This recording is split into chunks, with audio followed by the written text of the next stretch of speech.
Well, that kind of dreaded email arrived this weekend in my email box that reminded me really how old I was getting. My 40th high school reunion is going to be this summer, and the planning committee let me know that they had already been meeting for 6 months and would like my input. Yikes. And immediately I became that 9th grade 14-year-old girl who had just moved and was being introduced to a new school by going to band camp to get ready for the upcoming marching band season. It was going to be 10 days away from home with 200 people I had never met. So getting on that bus that first day, I was reluctant at best. And then I saw 3 girls my age getting on the bus. One was tall and blonde and absolutely drop-dead gorgeous. She's a Dane. And one is short and a little overweight. And there was a third one, a dark-eyed girl wearing glasses and carrying a science book. I'm not sure why she was taking a science book to band camp, but she was. And I looked at them and immediately knew these are not the popular girls, and they are not the ones I want to sit with, and they are not the ones I want to be friends with. So they sat down with me. And they talked to me, and when we got to the camp, they roomed with me. And over the next 10 days, we got sunburned together as we practiced, and no one took suntan lotion. And as we learned our music, they also helped me get over being homesick. And when I got home, my parents asked if I'd made any new friends, and I said, well, I had met these 3 girls who introduced me to a lot of people who I thought were going to be my friends. What I didn't realize until much later, how much of a gift Diane, Diana, and Gina were going to be for the rest of my life, because we are all still friends. And we have gotten each other through high school and college graduations, marriages, divorces, parents' deaths, and moves. So when the email came, we called each other and we reminisced about high school and we caught up with each other's lives. And one is currently in the process of getting a divorce, and another one is in couples therapy trying to prevent a messy divorce. When in each of our conversations, we turn to the idea of gifts, the gifts that we were for each other and the gifts that we are for the world. In our fear over our futures and the futures of their marriages, we always said, we really don't often get gifts that we expect or want. We just get the gift that we need. For example, one of them said, my soon-to-be former husband's business always sent a large poinsettia to our house for Christmas. And because he hadn't changed his address for anything all year, I expected a poinsettia at Christmas. I just wanted it to be reminded that somebody at Christmas thought about me and to know that I wasn't forgotten. Well, apparently he remembered to change this address because she didn't get a plant. And she was upset, but she hadn't said anything to anyone, and a friend asked her on Christmas to go to church with her, and as they were leaving the church, the friend said to her, you know, I always buy 2 poinsettias for the altar on Christmas, and I never know what to do with the second one. Would you like to have a poinsettia?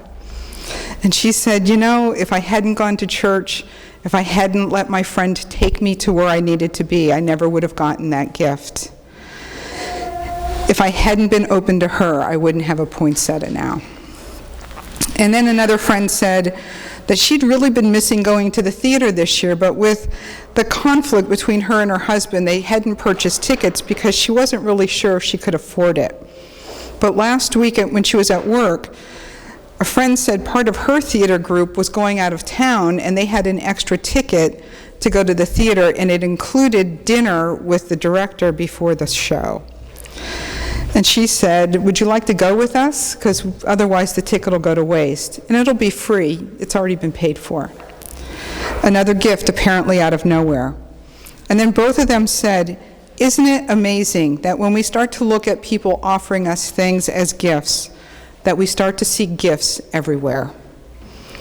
So today I'd like us to consider how often we get presents, usually not the things we want, but the things that we exactly need, right at the time we need them. Sometimes they are not what we expect as gifts, but they are always what we need. Because when 3 wise men from the east observed the sky, they saw the star. And they walked by faith, following that star, until they came to Jerusalem, and they asked, "Where is the child who has been born King of the Jews? For we observed a star at its rising, and we came to pay homage." This simple question scared Herod and all of Jerusalem, so Herod gathered all of his chief priests and scribes and asked them where the Messiah was to be born. And they said, "In Bethlehem of Judea, for it was written by the prophets, 'And you, Bethlehem, in the land of Judah, are by no means least among the rulers of Judah, for from you shall come a ruler who is to be the shepherd of my people Israel.'" Now what's, I think, interesting here is that his priests didn't make any reference to the star. They made reference to a prophecy that had been written down. So when the wise men arrived, Herod questions them as to when the star first appeared and where it was leading them. And from Matthew's scant account, they're not entirely sure where they're going. They're not really sure what the location is. It's kind of the blind leading the blind. I don't know where I'm going, and I don't know how I'm going to find it. When I get there, I'll let you know. So they followed the star, which they can see until the star stops, and they entered the house, found the family, and they were overjoyed. But why didn't Herod and his advisors see the same star? They were in the same space. They had the same sky. Why were they dependent on wise men from the east? Were they not seeing the star, or were they not looking for the star?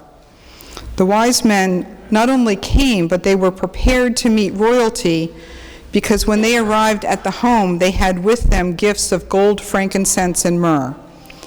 Not necessarily what Mary wanted or Jesus needed that night, but gifts that rulers would give to each other. So if we revise our expectations, that new mothers might appreciate other more practical gifts like diapers, bibs, and booties, the wise men brought Jesus the appropriate gift for that day and for the future.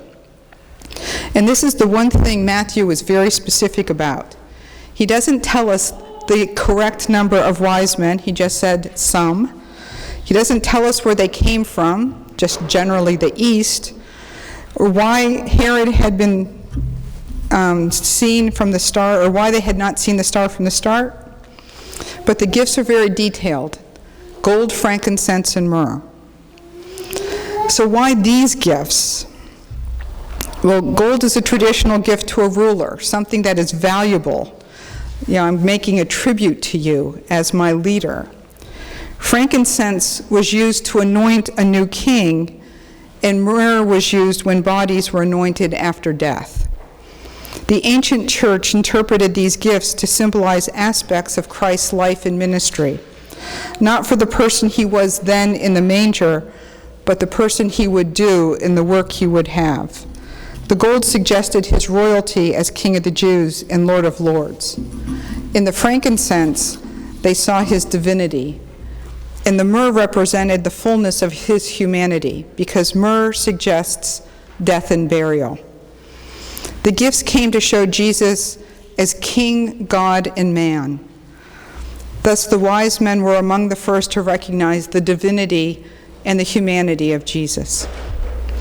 But maybe it was the presence of the wise men that really was the gift that was given to the Holy Family. Their presence itself was a warning. Not the gifts that we usually consider a gift, the gold, frankincense, and myrrh.